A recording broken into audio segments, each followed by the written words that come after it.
Action. All right, so we're here with the main man, the CEO, the boss man himself of UDO, Simon.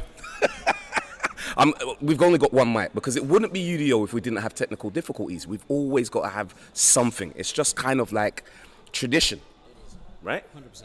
See, even the boss man says. Okay, so this is Simon Dibley, for those of you that don't know.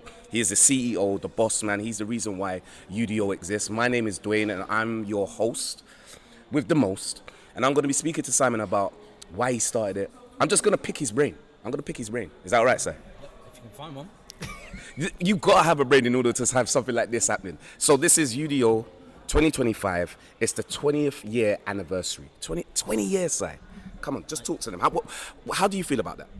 That's a huge accomplishment. Yeah, listen, 20 years, who would have thought? I mean, let's face it, you yourself were at the very, very first Worlds. I'm just saying.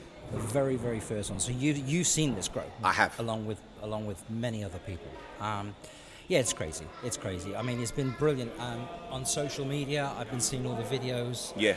The throwbacks, from the teams that have been on the journey with us. And just to see the difference in the choreography, the costumes, Yep. the production at the event is it's mad. It's The madness. levels. Madness. The levels be leveling. Do you know what? So you've kind of gone into it, but I feel like it's best I ask you, Renee. What inspired you to start UDO? Kind of always, even from a young age, I've always liked to, I wouldn't say put on events, but even as a kid, I was like, okay, we're gonna have the street Olympic Games today.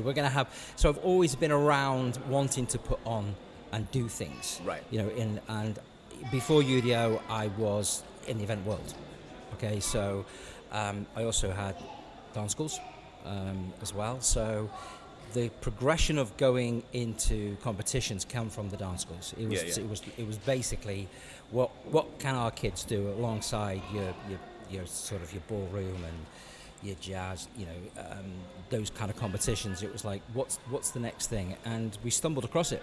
If I'm being honest, a guy down in London, we went to a competition down there, and I was like, this is different. I like this. This is really cool. And at the time, I was like, hip-hop street dance, that is what we need to get our kids into in the dance school. So we did that.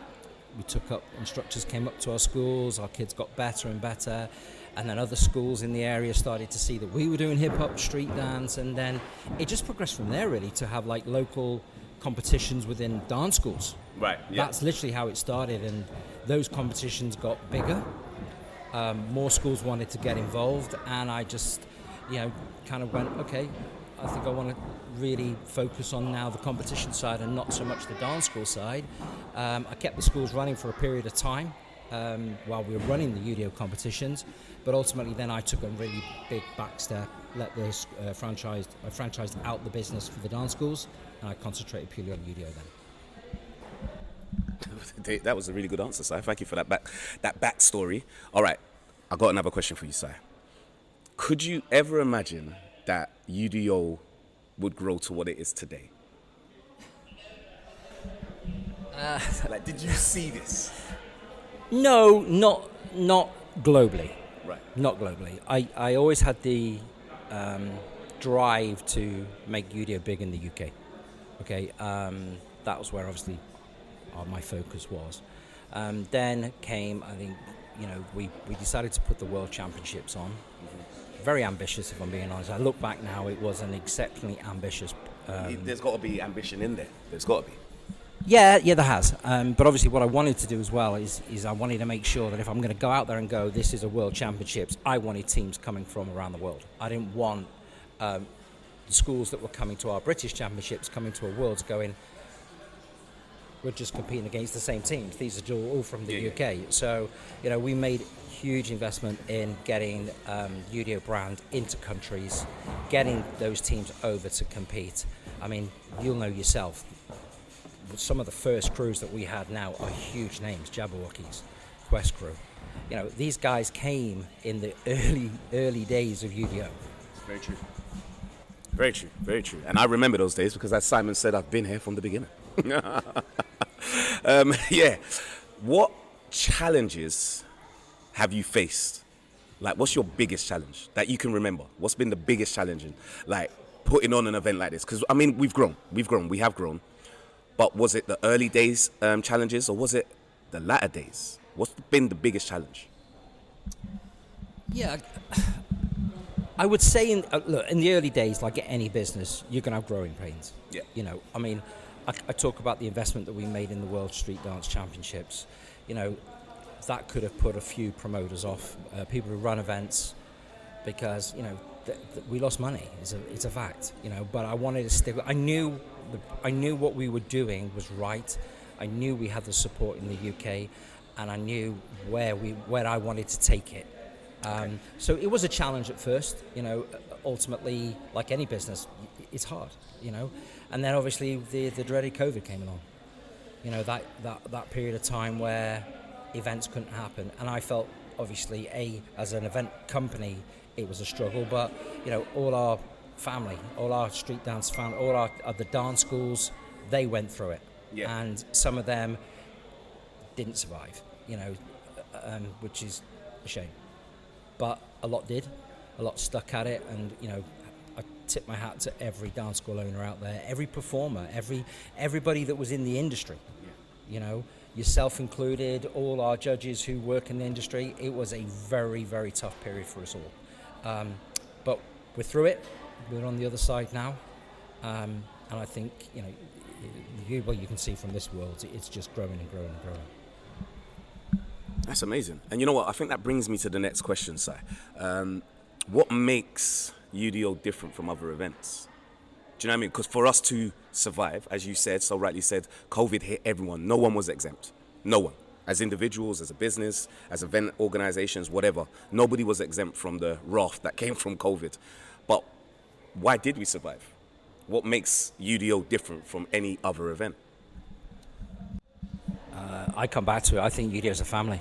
Yeah. I really do. I think, you know, it's the ethos I've built the whole brand on. You know, we offer, if you look at our organisation, we have kids from as young as 3 dancing on that floor to as old as a mum or a dad competing in parent teams. There's different levels, obviously, of ability, different age categories, but I think what got us through it, you know, we are a big family, and a global big family now. I have to, you know, tip my hat to, because as we all know, COVID hit everyone. It wasn't just the UK. It was everybody. So every country had its issues, and we've all stuck by it. And, you know, we've managed to get through it. And our partners all around the world, you know, have done such a great job to keep the brand going. Do you know what? I think you've touched on everything, Si. If you could give business owners, dancers, one piece of advice, what would it be? There's no escaping hard work. You know, I drill that into my own kids. You know, at the end of the day, talent is great, but without hard work, talent is a waste of time. So in business, look, we all want to achieve, we all want to improve, we all want to grow. You need hard work. You need determination. Obviously, there are other factors in any business. You know, you've got to look at your budgets. You've got to run things tight. You know, don't be overspending. You know, look